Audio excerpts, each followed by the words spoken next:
ನಮಸ್ಕಾರ madam. Sir, ವೈದ್ಯೋ ನಾರಾಯಣೋ ಹರಿ ಈ ಮಾತು ಎಲ್ಲರೂ ಕೂಡ ಸಹಜವಾಗಿ ಹೇಳ್ತೀವಿ. ಯಾಕೆಂದರೆ ನಾವು ವೈದ್ಯರನ್ನ ದೇವರ ಸ್ವರೂಪ ಅಂತ ಈಗಲೂ ಕೂಡ ನಂಬಿದ್ದೀವಿ, ಹಿಂದೆಯೂ ಕೂಡ ಅದನ್ನೇ ಪಾಲನೆ ಮಾಡ್ಕೊಂಡು ಬರ್ತಾ ಇದ್ವಿ. ಆದರೆ ಇತ್ತೀಚೆಗೆ ಡಾಕ್ಟರ್ ನೋಡಿದ್ರೆ ಭಯ ಆಗುತ್ತೆ ಸರ್. ನೀವು ಒಬ್ಬರು ಡಾಕ್ಟ್ರು ಈ ರೀತಿ ಹೇಳ್ತಾ ಇದ್ದೀವಿ ಅಂತ ಅಂದ್ಕೊಳ್ಬಹುದು, ಆದರೆ ನಿಜಕ್ಕೂ ಭಯ ಆಗುತ್ತೆ. ಇತ್ತೀಚೆಗೆ ಎಷ್ಟೆಲ್ಲ ಪ್ರಕರಣಗಳಾಗ್ತಾಯಿದೆ ನಿಮಗೂ ಕೂಡ ಗೊತ್ತಿದೆ. ರಿಪೋರ್ಟ್ ಚೇಂಜ್ ಆಗೋದಾಗಿರಬಹುದು, ಅಥವಾ ಡಾಕ್ಟ್ರುಗಳು ಸರಿಯಾಗಿ ಬರದೇ ಇರೋದಿರಬಹುದು, ಅಥವಾ ಪೇಷಂಟ್ಸ್ಗಳನ್ನ ಸರಿಯಾಗಿ ಟ್ರೀಟ್ಮೆಂಟೇ ಕೊಡ್ತಾ ಇಲ್ಲ. ಇತ್ತೀಚೆಗೆ ಬರೀ ಹೆಂಗಾಗ್ಬಿಟ್ಟಿದೆ ಅಂದರೆ ದುಡ್ಡು ಮೇಲೆ ನಿಂತಿದೆ. ಈಗ ನೀವು ಕೂಡ ನೋಡಿರ್ಬೋದು, ದಿನನಿತ್ಯವೂ ಕೂಡ ಇದೇ ಸುದ್ದಿ ಆಗ್ತಿದೆ. ವೈದ್ಯರ ನಿರ್ಲಕ್ಷ್ಯಕ್ಕೆ ಅಲ್ಲಿ ಸಾವಾಯಿತು ಇಲ್ಲಿ ಸಾವಾಯಿತು ಇದನ್ನೇ ಮಾತನಾಡ್ತಾ ಇದ್ದೀವಿ. ಮೊದಲಿಗೆ ನೀವು ಆರೋಗ್ಯ ಹಕ್ಕು ಅಂತ ಹೇಳ್ತಾ ಇದ್ರಿ.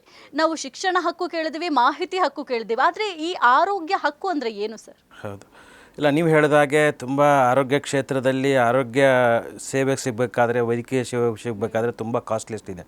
Health care should be a service, not hidden big business. ಆದರೆ ಇವಾಗ ಏನಾಗಿದೆ, ಹೆಲ್ತ್ ಕೇರ್ ಅನ್ನೋಂಥದ್ದು ಬಿಗ್ ಬಿಸ್ನೆಸ್ ಆಗಿದೆ. ಮೆಡಿಕಲ್ ಅನ್ನೋದೇ ಒಂದು ಬಿಗ್ ಮಾಫಿಯಾ. ಹೆಲ್ತ್ ಕೇರಲ್ಲಿ ಜನಕ್ಕೆ ಅಫೋರ್ಡೆಬಲ್ ಆಗಲ್ಲ. ಯಾಕೆ ಹೇಳ್ತಾ ಇದ್ದೀನಿ, health care is a human fundamental right, ಅಂದರೆ ಮಾನವನ ಮೂಲಭೂತ ಹಕ್ಕು. ಪ್ರತಿಯೊಬ್ಬ ವ್ಯಕ್ತಿ ಆರ್ಟಿಕಲ್ 21 ಪ್ರಕಾರ ರೈಟ್ ಟು ಲೈಫ್ ಇದೆ, ಜೀವಿಸುವ ಹಕ್ಕು ಇದೆ. ಅದೇ ರೀತಿ ಆರೋಗ್ಯ ಹಕ್ಕು ಅನ್ನೋದು ಮನುಷ್ಯನ ಮಾನವನ ಮೂಲಭೂತ ಹಕ್ಕು. ಈಗ ಬೇರೆ ಬೇರೆ ದೇಶದಲ್ಲಿ ಕ್ಯೂಬಾ, ಕೆನಡಾ, ಜರ್ಮನಿ, ಫಿಲಿಪೀನ್ಸ್ ಅಂತ ದೇಶಗಳಲ್ಲಿ ಈಗ ಅಲ್ಲಿ ಕಂಪ್ಲೀಟಾಗಿ ಆರೋಗ್ಯ ಹಕ್ಕು ಕಾನೂನು ಜಾರಿ ಇದೆ.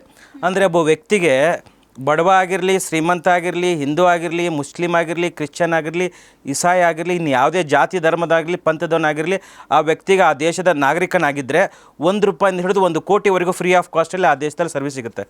ಅದರಲ್ಲಿ ಕೆನಡಾದಲ್ಲಿ, ಈಗ ಲಂಡನ್ನಲ್ಲಿ ಅಲ್ಲಿ ಒಂದೇ ಒಂದು ಪ್ರೈವೇಟ್ ಹಾಸ್ಪಿಟ್ಲ್ ಸಿಗೋಲ್ಲ, ಒಂದು ಪ್ರೈವೇಟ್ ಕ್ಲಿನಿಕ್ ಸಿಗೋದಿಲ್ಲ. ಅಲ್ಲೆಲ್ಲ ಸರ್ಕಾರಿ ಸ್ವಾಮ್ಯದ ಆಸ್ಪತ್ರೆ. ಏನೋ ಅದು ಆರೋಗ್ಯ ಕ್ಷೇತ್ರದಲ್ಲಿ ಲಂಡನ್ನಲ್ಲಿ ಆ ಥರದ್ದಿದೆ. ಫಿನ್ಲ್ಯಾಂಡ್ನಲ್ಲಿ ಎಜುಕೇಷನ್ 1ನೇ ಕ್ಲಾಸಿಂದ ಹಿಡಿದು ಅಪ್ ಟು ಡಿಗ್ರಿವರೆಗೆ ಫ್ರೀ ಆಫ್ ಕಾಸ್ಟಲ್ಲಿ ಎಜುಕೇಷನ್ ಇದೆ. ಇಸ್ರೇಲಲ್ಲಿ ಕಂಪ್ಲೀಟಾಗಿ ಡೆವಲಪ್ಮೆಂಟ್ ಅಂದರೆ ಇಸ್ರೇಲಲ್ಲಿ ಅಗ್ರಿಕಲ್ಚರ್ ಬಗ್ಗೆ ಟಾಪಲ್ಲಿರೋಂಥದ್ದು. ನಮ್ಮ ದೇಶ ಇರೋಂಥದ್ದು ನಂಬರ್ 1 ಕರಪ್ಷನಲ್ಲಿ ದೇಶ ಇರೋವಂಥದ್ದು, ಇದು ದುಸ್ಥಿತಿ ಇರೋಂಥದ್ದು. ನಾನು ಹೇಳ್ತಾರಂಥದ್ದು, ಈ ದೇಶದಲ್ಲಿ ಯಾಕೆ ಆಗ್ತಾಯಿಲ್ಲ? ಶಿಕ್ಷಣ ಹಕ್ಕು ಇದೆ, ಮಾಹಿತಿ ಹಕ್ಕು ಇದೆ, ಆದರೆ ಆರೋಗ್ಯ ಹಕ್ಕು ಅನ್ನೋದು ತುಂಬ ಜನಕ್ಕೆ ಗೊತ್ತಿಲ್ಲ.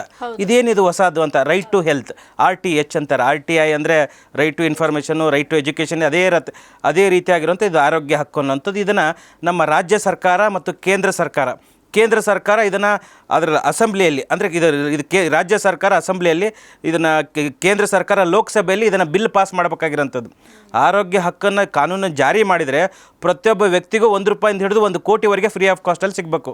ನಿಮ್ಗೆ ಗೊತ್ತಿರೋ ಹಾಗೆ MLAಗಳು, MP ಗಳು, ಮಿನಿಸ್ಟ್ರುಗಳಿಗೆ ಅವ್ರಿಗೆ ಮಣಿಪಾಲೋ, ಒಕ್ಕಾಡೋ, ಇನ್ನು ಯಾವುದಾವುದೋ ಪ್ರೈವೇಟ್ ಹಾಸ್ಪಿಟ್ಲಲ್ಲಿ, ಕಾರ್ಪೊರೇಟ್ ಹಾಸ್ಪಿಟ್ಲಲ್ಲಿ ತೋರಿಸ್ಕೊತಾರೆ. ಏನೋ ಅವ್ರನ್ನ ಇಲೆಕ್ಟ್ ಮಾಡಿ ಅವ್ರನ್ನ ಕಳಿಸಿದವ್ರಿಗೆ. ಜನಸಾಮಾನ್ಯರಿಗೆ ಒಂದು ಆಂಬುಲೆನ್ಸು ಸಿಗಲ್ಲ.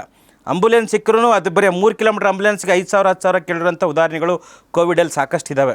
ಮತ್ತು ನೀವು ಹೇಳಿದಾಗಲೇ ಆವಾಗಲೇ ಮಾತಾಡ್ತಾ ಇರುವಾಗ ನೀವು ಹೇಳ್ತಾ ಇದ್ರು, ಒಂದು ಆಂಬುಲೆನ್ಸನ್ನು ಯಾರನ್ನಾದರೂ ಕರೆದು ಇಂಥ ಹಾಸ್ಪಿಟ್ಲಿಗೆ ಬಿಡಿ ಅಂತ ಹೇಳಿದಾಗ, ಎಮರ್ಜೆನ್ಸಿ ಆದಾಗ ಹತ್ತಿರ ಹಾಸ್ಪಿಟ್ಲಿಗೆ ತೊಗೊಂಡು ಹೋಗದೆ ಅವ್ನು 20 ಕಿಲೋಮೀಟ್ರ್ ಹಾಸ್ಪಿಟ್ಲ್